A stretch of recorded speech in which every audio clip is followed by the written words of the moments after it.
Hello, and thank you for joining us for another edition of Rail Rangers on the Road.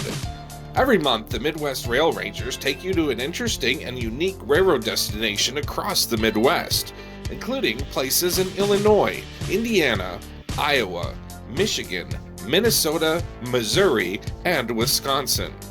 The Midwest Rail Rangers, a 501c3 nonprofit, was founded in 2015 to provide onboard educational programs across the Midwest.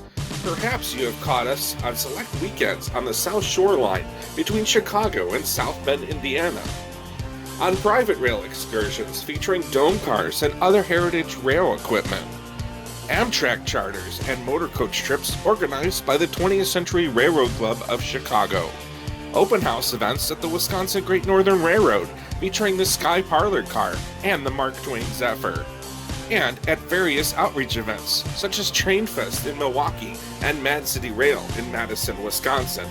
And now mark your calendar for the first Sunday night of every month at 7 p.m. Central Time for Rail Rangers on the Road. Without further ado, here is this month's program.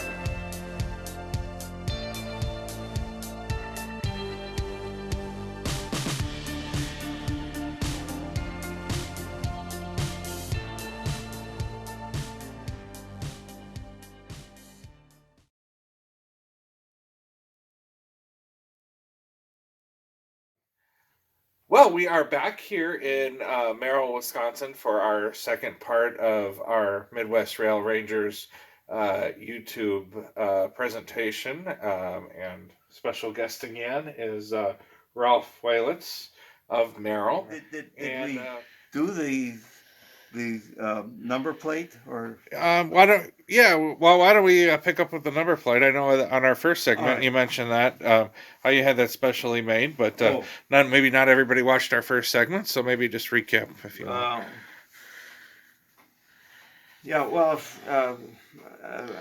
A friend of mine wanted to give me a present. I guess that he had that in his mind and had acquired a number plate like this. In fact, he acquired this number plate. Mm-hmm. But when he got it, this number was different. I don't know what the number was, but it had a different final digit on it. And he knew that I had recently gotten this painting That's the one we just saw. We started with this segment upstairs. Russ Porter had done for me. Mm-hmm.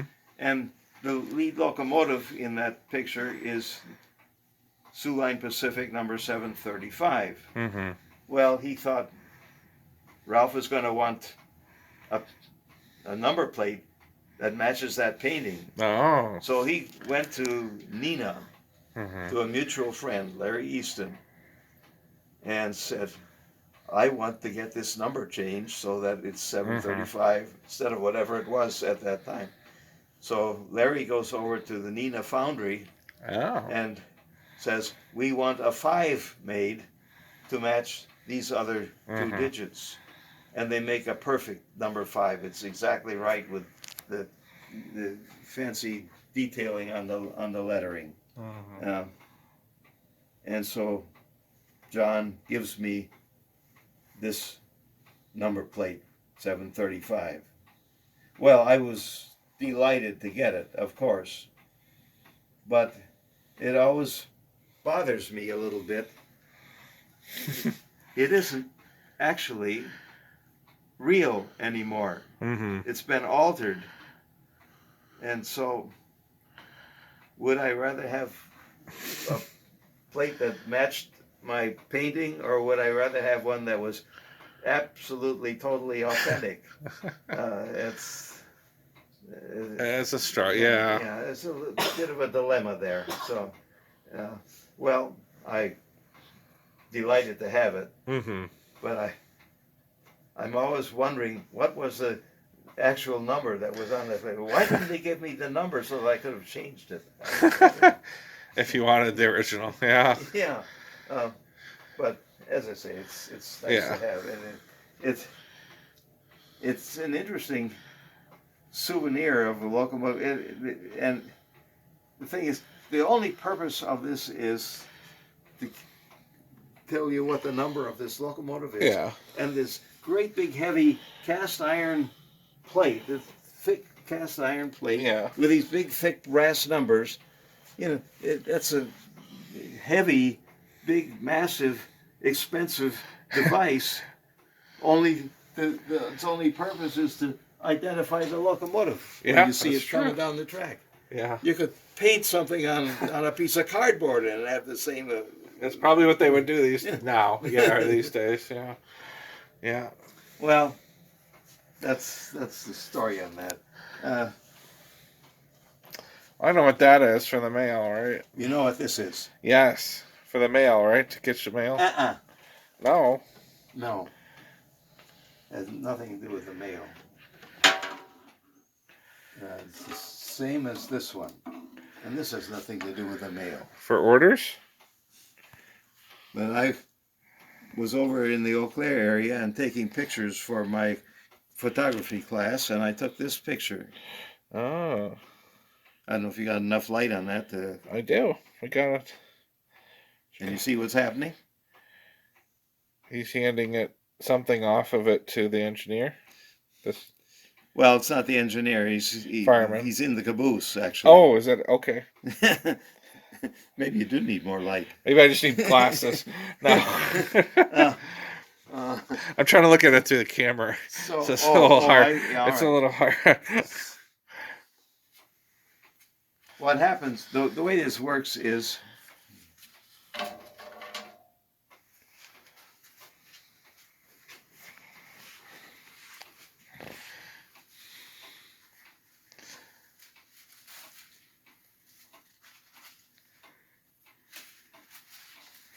an agent acquires an order. Okay.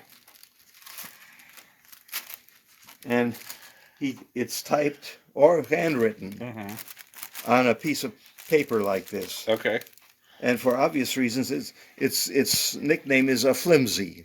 Uh-huh. And the flimsy is folded up very tiny. Whoa. Like that. Yeah. And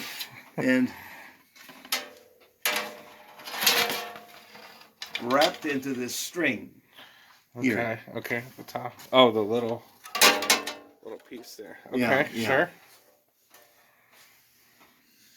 The agent holds this out next to the train. The train man sticks his arm out and catches the string. Oh. The string snaps off of this clip and off of the fork sticks here. He's got the string and he's got the flimsy. He pulls the flimsy out. Okay. And he's got the orders.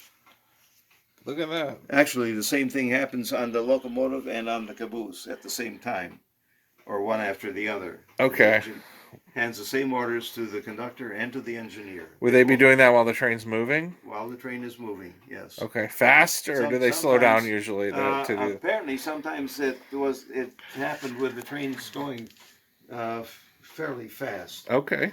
Because you do have to stand next to the track. And then, they'd reach down and... Okay. Wow. Now, this type of order... The hoop.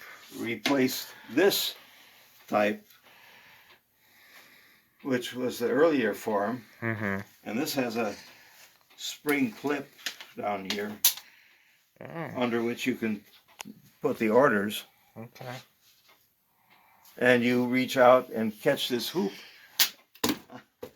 on your arm. Remove the orders from the hoop. Throw the order hoop back down on the ground. And then the agent can run down the track half a mile to retrieve it. Very cool. Agents didn't like that as well as they like. Oh, they like the fork kind of thing? Yeah. Okay. Yeah. Cool. But those both are used kind of in conjunction with the telegraph. Let me get out of here, way here. So I'm not in the shot either.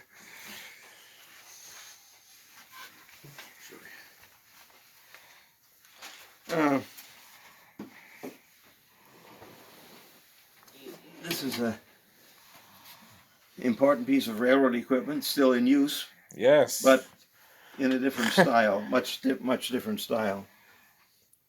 The step box, of course. What railroad is that from, or do you know how? Just a Pullman.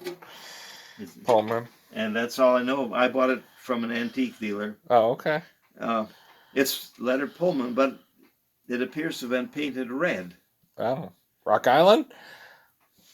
Or Pennsylvania. Yeah. I don't know. But it was probably on some railroad that ran red painted Pullman cars. Santa Fe. Were there red?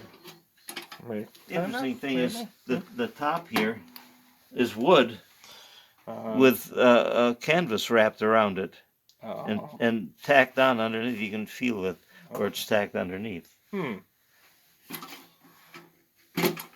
And this is an invaluable aid when I'm working on the little stuff down here. Bucket. I use it a lot. Chamber bucket? Oh, the bucket. Yes. I don't know what that bucket was for. Probably cool. One possibility is I'm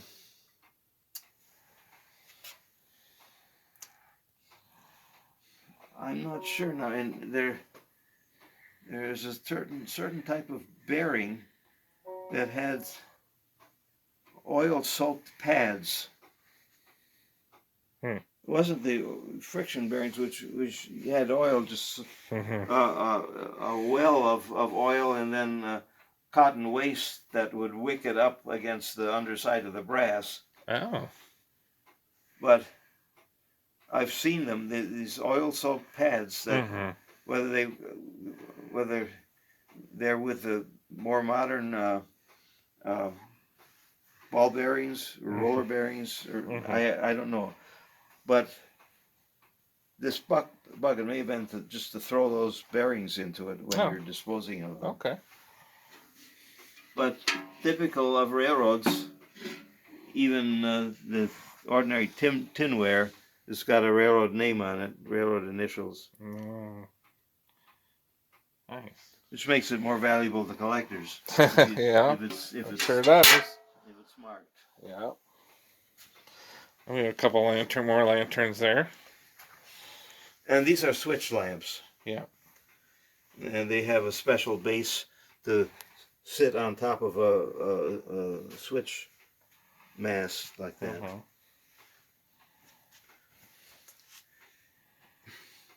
I was friends with the vice president of advertising for the Wausau Insurance Company when that was still operating. And you may remember that there was kind of a railroad theme to their advertising. And they featured the Milwaukee Road Depot in Wausau in there as part of their logo emblem for that insurance company.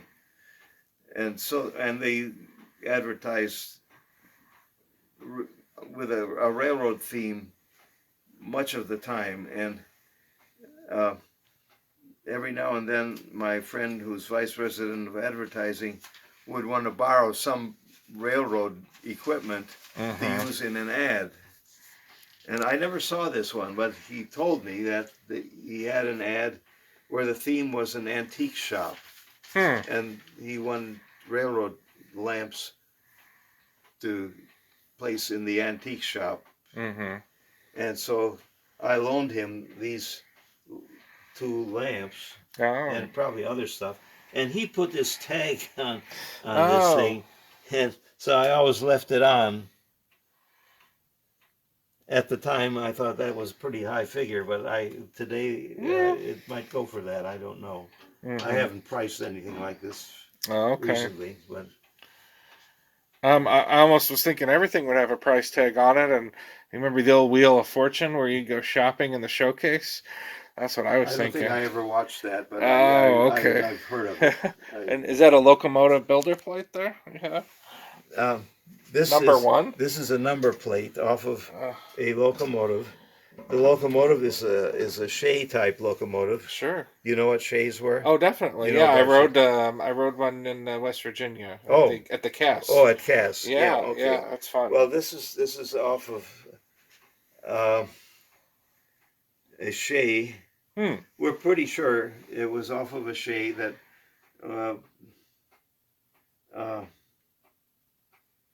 what was the lumber company? The names drop out of my head. Oh, that's all right. Scott? It wasn't TV Scott. That's another name.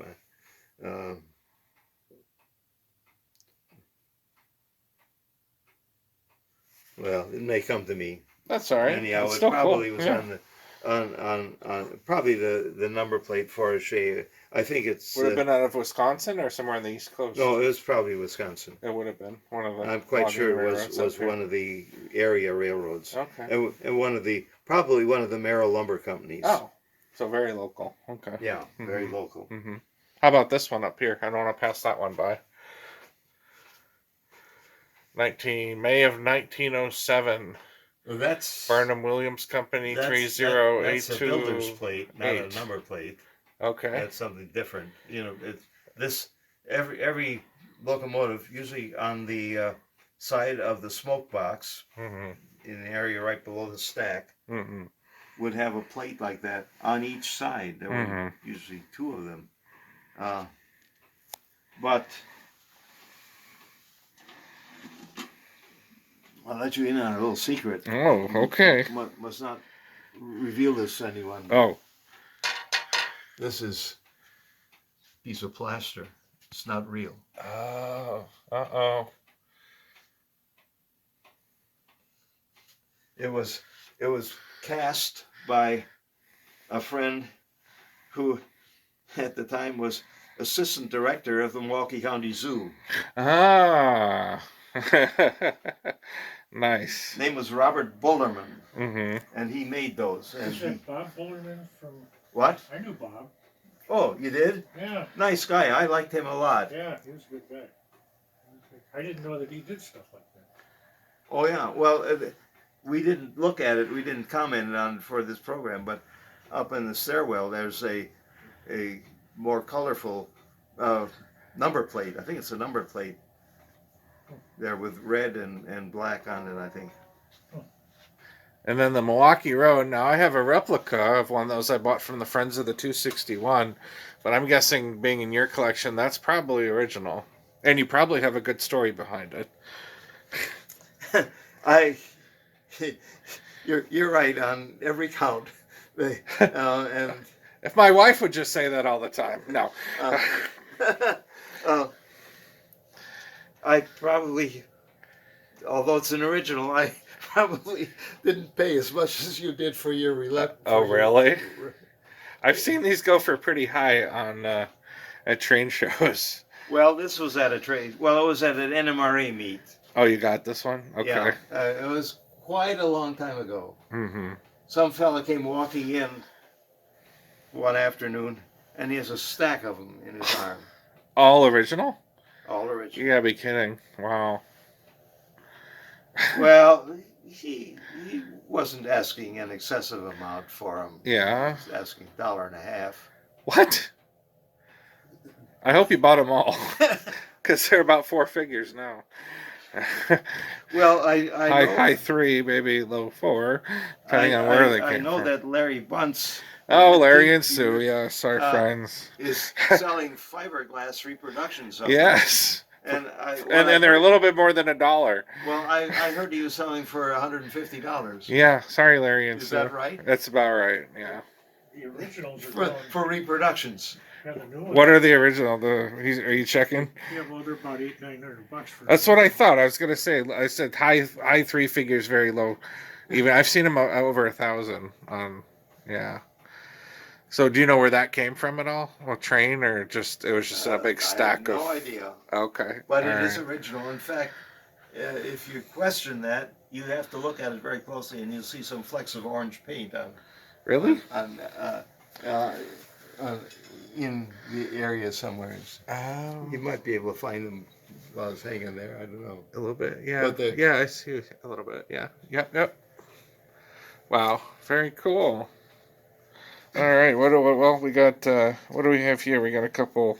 Unfortunately, that will probably not go to Lake States because one of my grandsons says he wants that. Well, there you go. I have to let him have There that. you go. What do we have down here?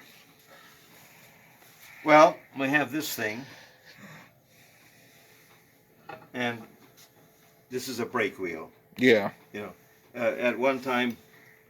You did make this into a table, unlike that one. No. At one time, the only way to stop a train was to go from car to car and crank up the wheel to set the brakes on each car individually. It had to be done car by car. In the area before air brakes. Air brakes made it possible to set the brakes. The engineers could set the brakes on the train. But you still use these if you were going to park a car somewhere and you wanted to set the brakes on it so the car wouldn't roll.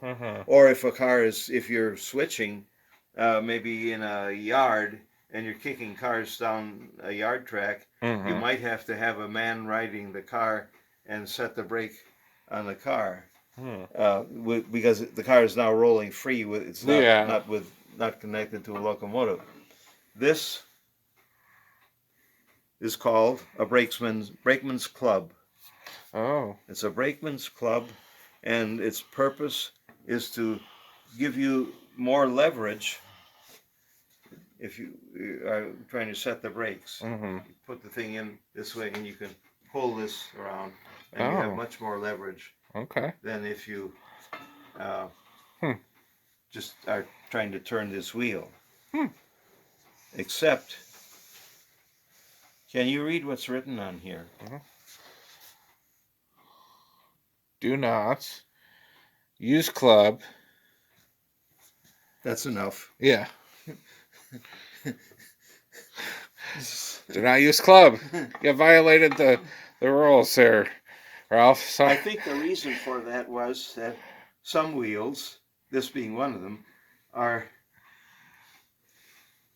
probably cast iron that is not at all malleable and tends to break. And in fact, there are fractures in the rim in this one. I don't remember just where the fracture is, but maybe you can find it. But it's developing a crack there. Yeah. So maybe somebody used the club on here when they shouldn't. Was it you, Ralph? Did you use the club when you weren't supposed to? No, I never had occasion to club a brake wheel on a brake car. So we got a light and some kind of something with gears on it. This was there something else I was going to mention? Maybe not. Okay, this is a signal light. This, did I get this? I think I got this one from, I think this came from Wisconsin Junction on the Northwestern, just north of Milwaukee. Okay, sure. Now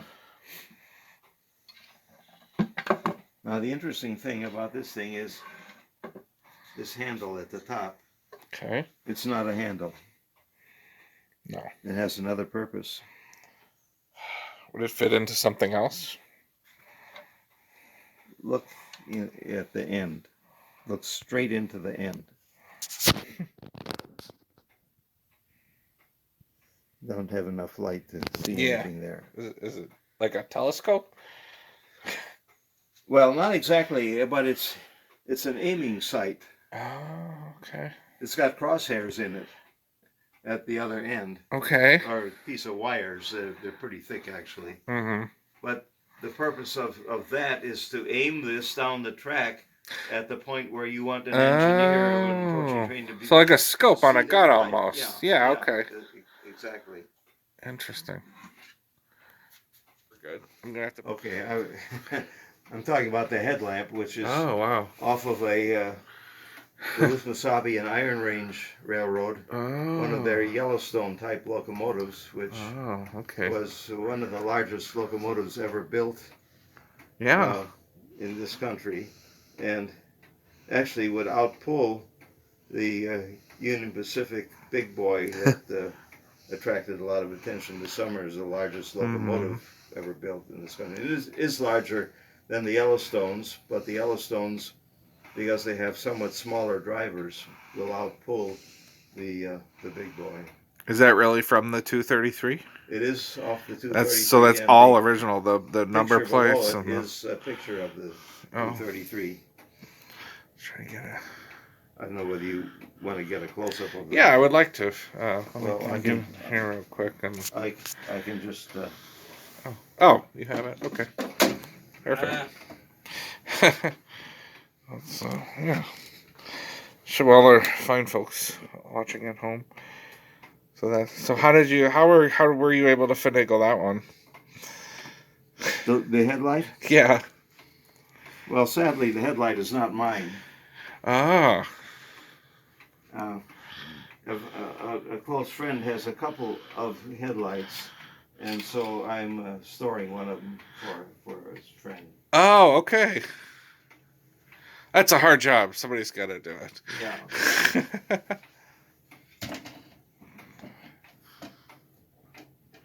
He bought that headlight, in an antique shop. Oh. For $50. Okay. What Not recently. No. Oh, okay. But still. I recently had an email from a fellow who knew that I had this headlight, but didn't know that I didn't own it. So he offered me $3,000 for it. I was going to say probably worth about $5. Yeah, I was thinking the same maybe thing. He thought he could get a good deal. I don't know, Yeah. but that. Well, if any of my friends need me to store a headlight, I'll just put my address on the screen. So you have some interesting things up here on the wall. Yeah, well, it's the melon. The melon sign, which came off the Melon Depot, but I got it from an antique shop in Milwaukee. Really? Someone had in fact, a friend who lives in Oak Park, Illinois, wrote to me and said, the melon sign is for sale in this antique shop in Milwaukee. And so I went down there and I bought it. I don't remember what I paid for it. It wasn't a huge amount of money. The train bulletin below it is from the Waupaca Depot. Oh. And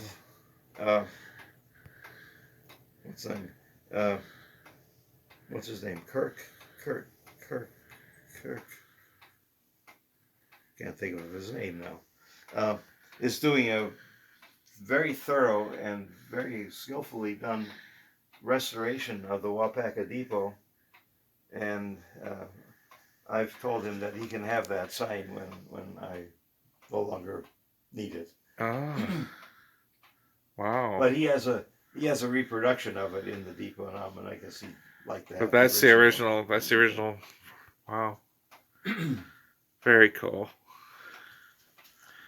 I have probably one of the most unusual railroad artifacts, Okay. and you probably would never guess what it is, but you're free to try. Oh, okay. It's not a saw. I was thinking a saw for a blade of a saw, Yeah. but there's no teeth on there. No, just smooth on the edges, flat, thin, flexible. Is it a mold for something? No, No. Is it a sign? Or no, it's not a sign. No, nothing on the other side. Okay. It's flexible for a reason. I don't know. I give up, Ralph. It's part of a locomotive.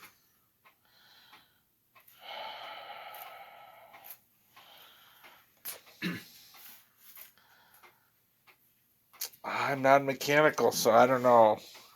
Do I need to be mechanical to know what this is? You'd never see it on the locomotive, even when it was installed. Okay. It's a driver tire shim.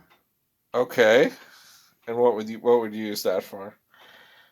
To shim the I suppose. Well, why would you have to shim out the driver tire? I don't know. I don't know either. Maybe there's somebody who's mechanical who knows about shimming. You wouldn't want to change the diameter. Yeah, that's what I was thinking. I don't know. But I don't know. Maybe to get a good fit of a tire on a particular driver center that was undersized for some reason. I don't know. Okay. But it's a driver tire shim. What railroad? Milwaukee? I have no idea. Oh, okay. All right. Well, I'll say it's Milwaukee Road. I guess with the different railroad, it probably wouldn't look very much different. Yeah, true.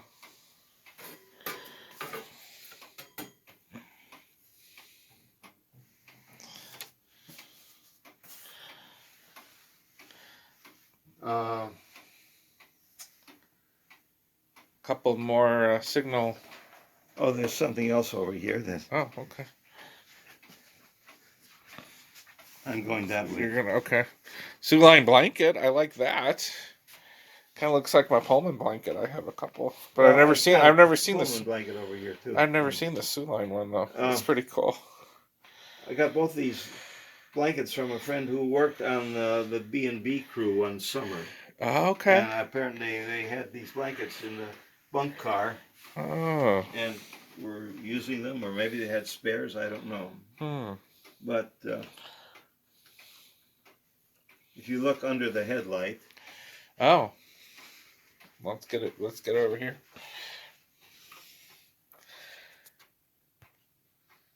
Is that advanced approach? I'm not sure what. Well, those are very tiny signal lights for being. That's. I mean, presume a signal because there's. Yeah. Get in there. Well, and there's half. Considering how they're used, yellow. They're adequate size. It's a cab signal. Oh, a very early cab signal, I would presume. That I don't know. I have no idea how interesting cab signals have progressed over the years. I thought it was relatively new, but I was thinking like 80s, but I could totally be wrong. Well, it's earlier than that because it's out of a steam locomotive. Really? Yes. Well, hey, if anybody watching this knows the history, drop us a message on our YouTube page or drop me an email, and maybe we can help Ralph put a date to this. Who knows? A lot of people watch our videos and help fill in the gaps. And I removed it from a locomotive in the yard at the Northwest Steel and Wire Company. In Milwaukee, or? No, the Northwest Steel and Wire Company was a company that was scrapping locomotives at Sterling, Illinois. Oh, up by the Quad Cities area. Yeah. Okay. Yeah. Sure. And they were well known at one time. I don't know if the steel company is still in existence, but they were very active at one time, and they were cutting up many steam locomotives, and they would always use an old steam locomotive in their yard for yard work. Mm-hmm. Use it until it wouldn't work anymore, and then they torch it, cut it up, and grab another one and use it. They were scrapping locomotives off the Burlington, the New York Central,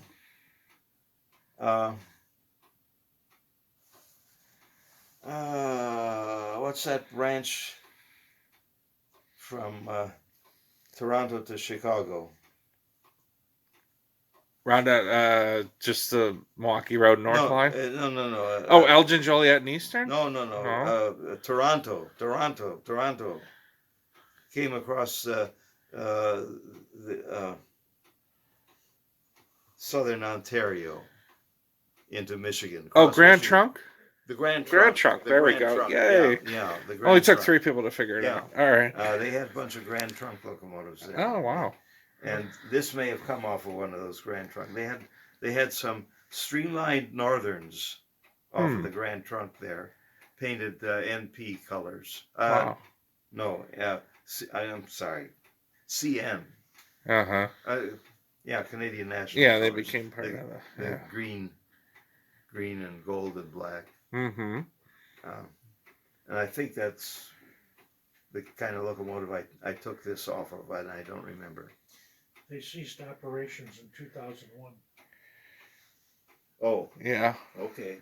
They've been out of business for quite a while then. Yeah. So what are those signs behind you there? I say you have 2. Is that a station sign and a mile post off something? I figure those are good stories too. The vertical one is a bridge marker. They're both off of the Valley Line. Oh. And this is Lake Nokomis, Oh. I think. Yeah, I'm pretty sure it's Lake Nokomis, which is north of Tomahawk. Oh, okay. And this was from up around Harshaw, that area. G 472. Would that be 472 miles from Chicago? Probably. I don't know whether that number is based on mileage or some other consideration. I don't know. I'm not sure about how those bridges were numbered, but apparently the G indication is a bridge indication. Okay. The other stuff is all reproductions. Well, it's a photograph of a Milwaukee locomotive up there. Mm-hmm.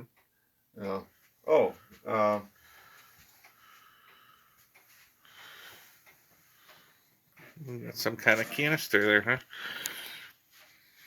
You know what this is? Oil can?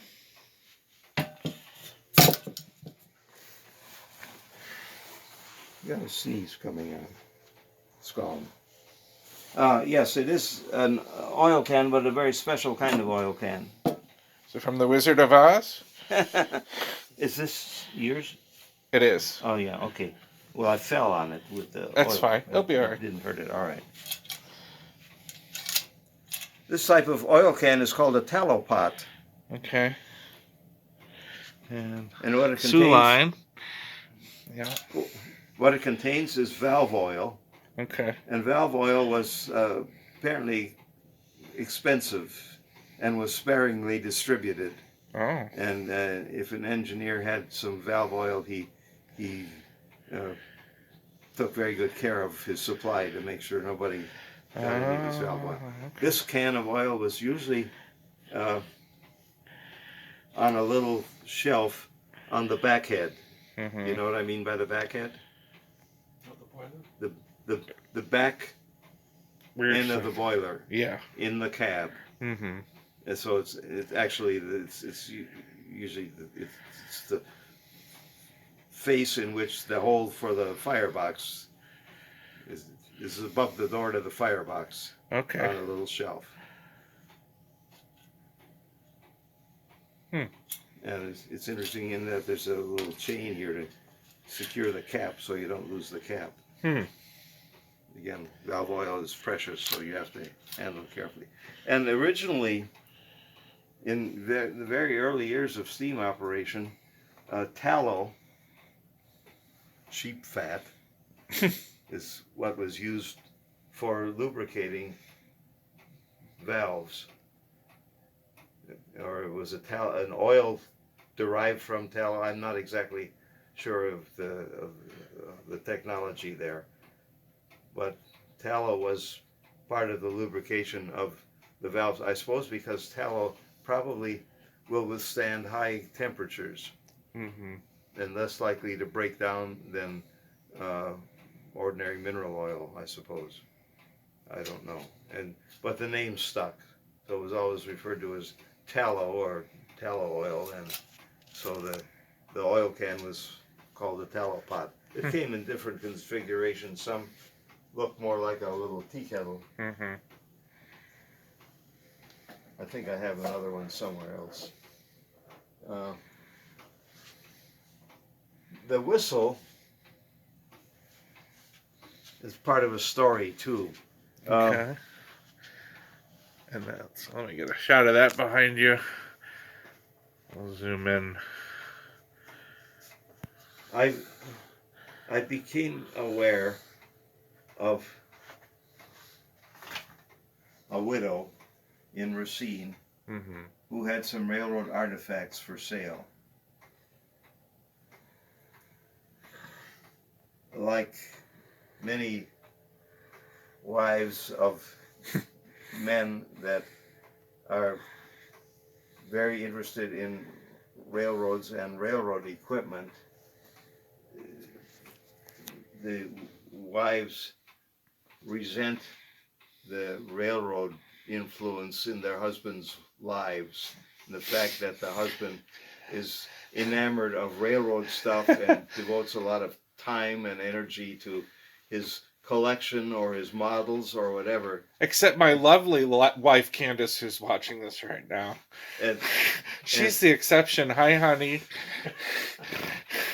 well, there are exceptions, yes, but characteristically, many of these women deeply resent the railroad, and when the old boy dies, they can't wait to get rid of all that railroad stuff, and so they sell it. They want to get the money out of it because the fella spent money on that stuff acquiring it, and so they want to get the money back. So they sell all this stuff off. Well, this widow had a couple of bells.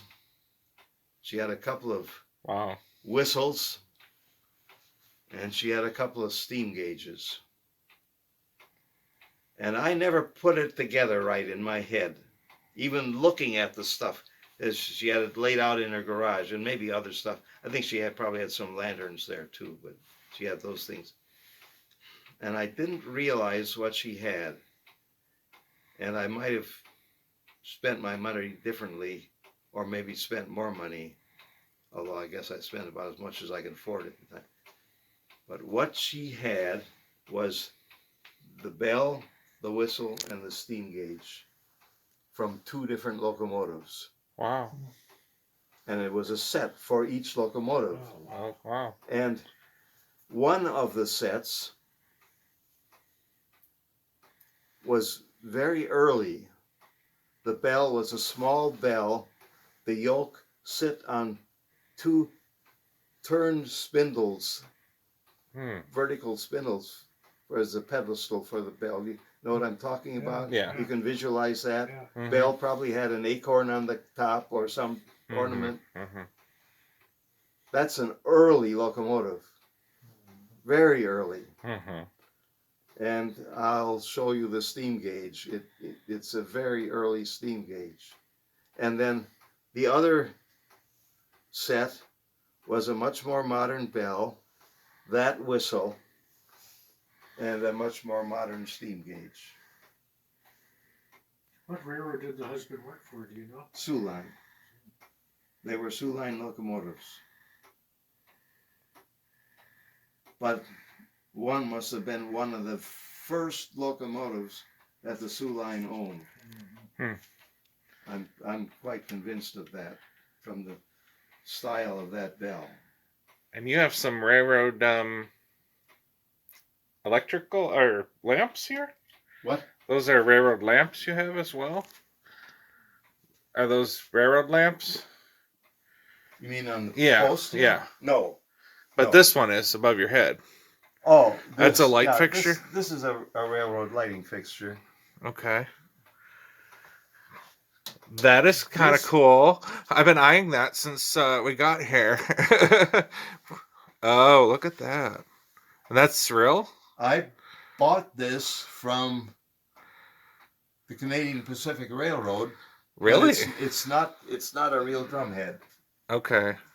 Well, in fact, what I bought was this disc and the one on the other side. Oh, the discs. Okay. don't remember how I got the drum for it. Maybe had somebody make that for me. Oh, okay.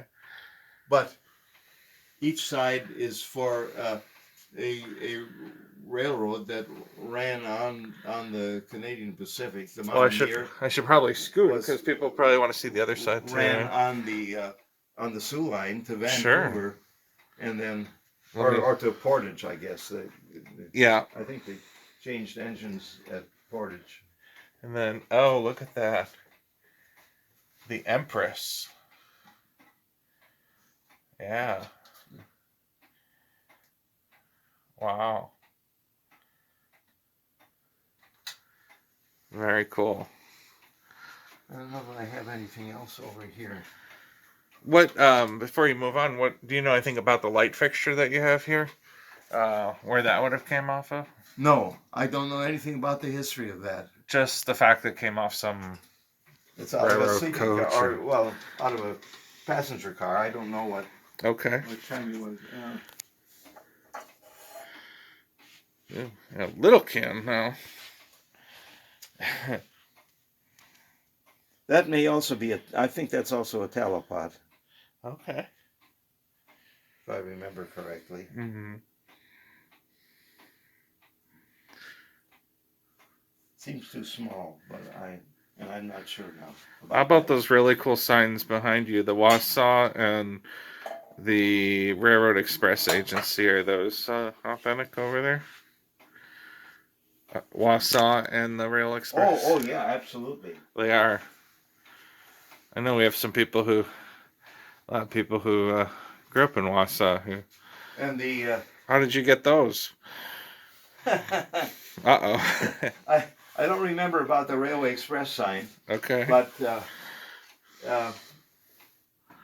there's a very active model railroad club in Wausau. They have a exquisite HO scale railroad Oh. in the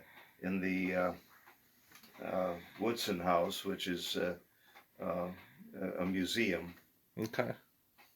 The railroad has a home in the basement of the museum, which we have rent-free. Oh.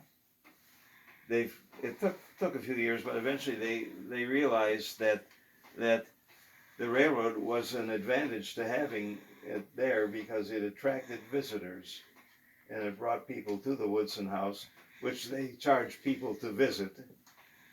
And again, the house, Woodson was a prominent lumber baron, and it's quite an elegant old house, and it's been beautifully restored, very expensively restored, but having the railroad in the basement there has proved to be quite an asset. And it's a very fine model railroad. Well, many years ago, incidentally, I'm a member emeritus of the club. I don't have a car. I can't get down to Wausau anymore, so I'm not an active member. Oh. And I've submitted my resignation several times, and they always turned it down. So I'm still on the board of directors. I'm a charter board member of the club. So if they have a board meeting, it's here.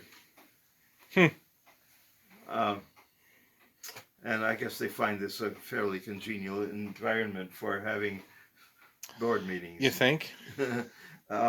Well, again, I keep interrupting myself. That sign. Some fellow came into the railroad club one Thursday night on one of our work nights, and he's got this sign, and he says, "Any of you fellows want the sign?" And nobody spoke up real fast, but Really? I didn't wait too long before saying, "Well, I think I could probably use that sign, find a place for it." So I did. I got the sign, and technically I consider it the property of the club, and my intention is that it go back to the club when I no longer am displaying it here. The formula for those signs is gold leaf on black sand. And that's the letter with gold leaf on the lettering and the trim, and the background is black sand. What railroad again? What? What railroad again? Oh, the Chicago, Milwaukee, St. Paul, and Pacific. The sand is kind of worn off, and some of the gold leaf too doesn't look so good anymore. But it's very original, unrestored. And I don't remember where I got the Railway Express sign, but I was very fortunate in the sign in that it doesn't have any bullet holes in it, as they so often do. True. And the sign is in almost perfect condition. Very cool. Well, where do you want to move from here? I heard you got some maps back there, maybe, and some other goodies. I see a. Is that Harshaw? I don't know. We got a Harshaw sign over here. Yeah. I should tell you a little bit about some of those signs. It all began when I had a student whose father was section foreman for the Milwaukee Road in this region. And she was a delightful girl. And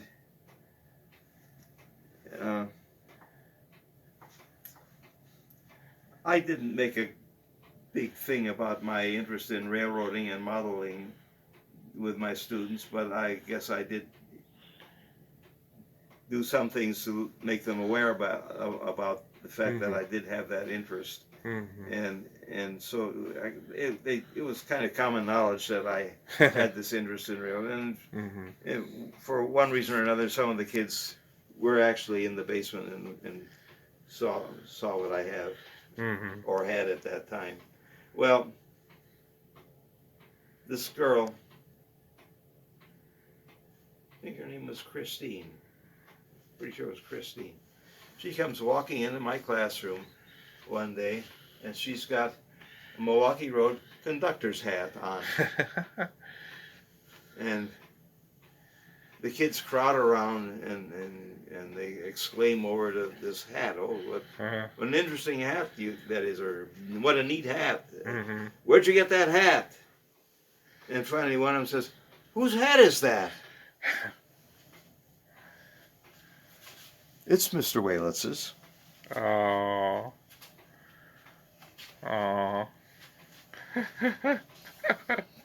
She got a hat for you. You still have it? And well, I met her father eventually, and we got along nicely. He was nice, and this was around the time that many of the railroad stations on the Valley Line here were being closed, and his section crew is working in that area.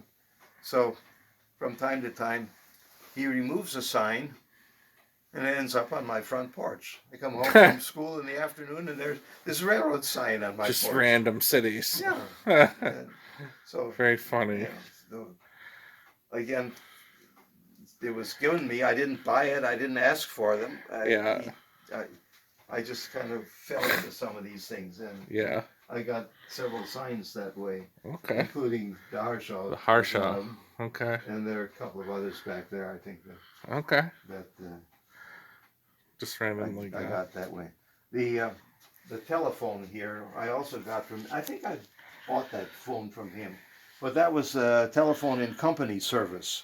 Oh. It wasn't a public telephone. It was just to communicate with other railroad stations, I guess, along the line. Before we go over there,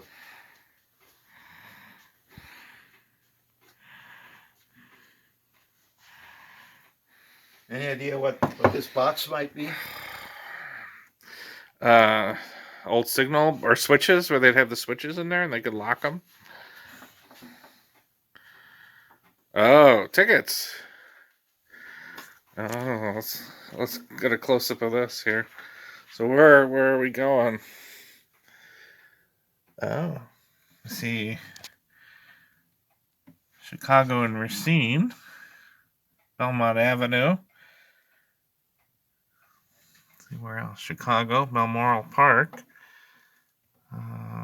Dalton to Chicago. Oh, we have just all over, don't we? Oh, there's a Racine to Milwaukee on the Northwestern. That's where our headquarters used to be in South Milwaukee. On the left there, All you sorts can, of you can tickets. take one of those coupon tickets. Oh, okay. I don't know what you grabbed at, but you didn't grab the right thing. You can have that too, though. Which one? Here? Yeah. Oh. The Pinocchio, Grandview, and Winnipeg Railroad. Can't say I've ever heard of that one. Really? And bunch of timetables. And Milwaukee. Grab a ticket and give it to Ralph, too. Oh, okay. Well, we can't go to Canada right now in the midst of the pandemic, Ralph, so I don't know if these are going to be any good, sir. Not this week. No, not for a while. Not till the Canadian border reopens. Well, thank you for the ticket. Well, Where did that box come from? Do you have any... I don't think it's marked, and I don't remember, but I do know. Well, I can't tell you where it is, but this one is marked on the back. Oh, you have another one down there. Wow. You didn't notice what was written on the face. Railway Express Agency. And most of that stuff is stuff that I've put in there. But Do you know what city that would have been? yeah, well, it's marked on the back, but I don't remember what it is. Okay. Possibly Osceola or somewhere over there. Oh, kind of in our neck of the woods. Okay. Can we go around the back and see?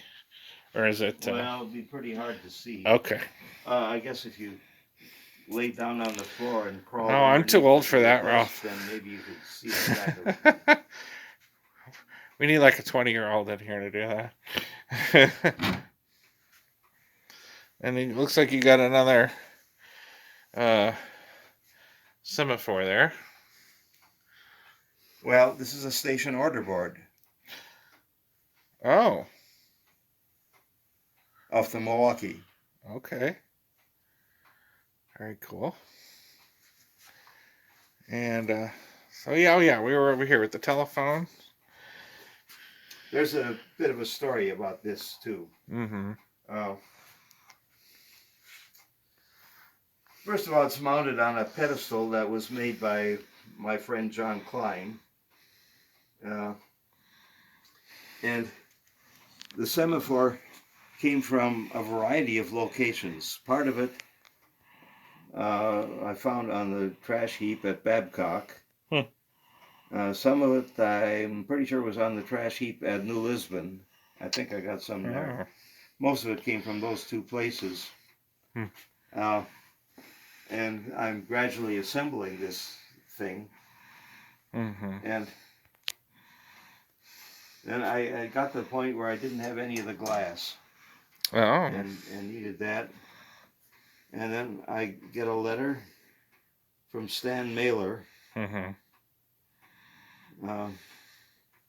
who was a fairly prominent railroad author in this area. Mm-hmm. And I didn't think I knew him that well, but he wrote and said, I understand you're looking for the lenses for an order board. I have some. Would you like to have them? Oh, wow. And I wrote back and said, yes, of course, by all means. Thank you very much. And he sent them to me. A nice, complete set in good condition. And so this thing is getting very complete.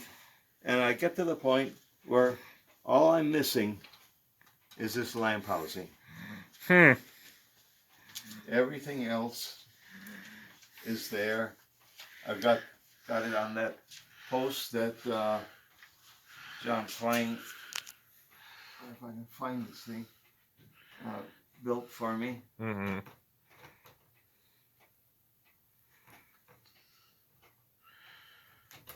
Oh.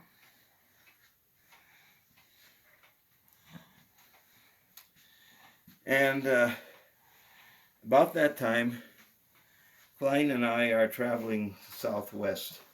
Maybe at the time that they were working on the book on the Valley Line, looking for material. I don't remember, but Klein and I took numerous trips together. Maybe he just liked the fact that I would drive for him and he didn't have to drive. Well, I have friends like that. Anyhow, we're down there and we're in the Sparta area. Oh, sure.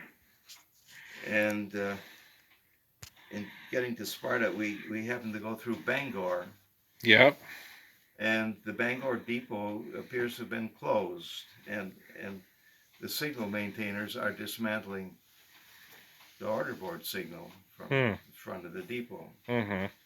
So we go on to Sparta, and I say to the Sparta agent, they're taking down the signal at Bangor, and I would really like to have a lamp housing like that, because I have this order board signal, the semaphore signal. It's all I got all assembled, almost the whole thing, but I don't have that lamp housing. I need one of those.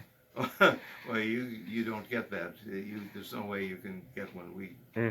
Guys have to turn all that stuff in when they dismantle signals, so it's not available. Oh, I'm very disappointed. If there's any way I could get one of those, I would really appreciate it. I guess this is the exception where I did ask for something. And he said, "No, that it's not possible. It can't happen." Well, gee. Well, we talked back and forth, and he was quite adamant that there was no way I was going to get that lamp housing. And well, I finally gave up, but my parting shot was, as we were leaving, was that John and I are going to be back in this area in another couple of weeks. And if there's any way it could be arranged for me to get one of those lamp housings, I would really appreciate that. Well, don't count on it. Yeah. We came back in a couple of weeks, and we went to Bangor, and the whole signal is gone. Everything, the mast is gone. It's down. The depot has been closed. It's totally closed, locked up, totally emptied, and locked up. Just an empty building. Yeah. But John Klein had a key for every lock the Milwaukee Road ever owned. Jeez. I'm sure. And so he unlocks the door, and we step inside.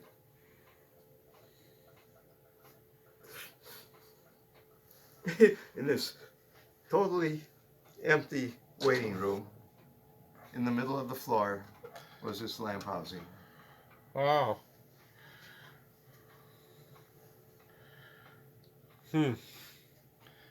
Very cool. It was meant to be. It was meant to be yours. That's what I say, right? Yeah. No word of any kind that it was saved for me or nothing. Just there it sat in the middle of the floor. Why was it there? Why was it left there? Very cool. Pullman birth curtain. Oh, I didn't even notice that. Wow.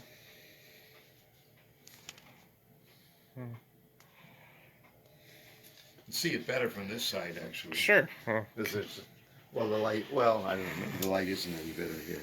Yeah.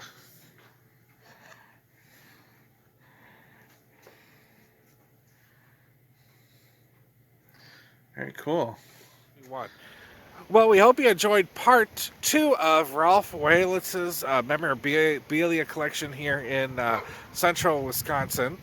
And That was way cooler than part one, and I loved Ralph's love for all the railroads. All the railroad stuff, yeah. I like how he doesn't just have one railroad that he collects. He That's just right. collects everything. Sioux Line, Chicago Northwestern, Wisconsin Central, you name it, Burlington. He's got a a little lover bit- a lover of All the railroads. So That's we hope right. we hope you're enjoying this. He's got such an extensive collection. We decided to break this up into 3 separate parts, but you know, it is February and it's really freezing out here, so it's a nice indoor program to bring everybody. There you go. So when is our third and final program? We're going to bring the third The third and last part, yes. and last part of this 3-part series Yes. on February 20th. All right, so mark your calendars. 2 weeks from tonight, February 20th, 2022 for the Midwest Rail Rangers, the third and final part. Look at Ralph Wehllitz's memorabilia collection. Until then, Robert Tabern here with you. Kandace Tabern with you too. Yeah, see you in 2 weeks. See you in 2 weeks. On behalf of the Midwest Rail Rangers, thank you so much for joining us for this program. Here's a look at the next program. Make sure you mark your calendar for this, and we look forward to seeing you then. In the meanwhile, if you're planning an Amtrak trip, don't forget about one of our exciting and interesting rail route guides. For more information, go to www.railrangers.org. That's www.railrangers.org, and click on the Rail Rangers store. There are plenty of options for both local and long-distance rail route guides, in traditional book format, PDF ebook, and even MP3 podcasts. Until we gather together next month, the first Sunday of every month at 7 p.m. Central Time, we hope you have a great week and a great month ahead, and come out and join us on one of our onboard educational programs. For a listing of our in-person programs, go to our website. Again, that's www.railrangers.org and click on upcoming events. Until next month, we'll see you then.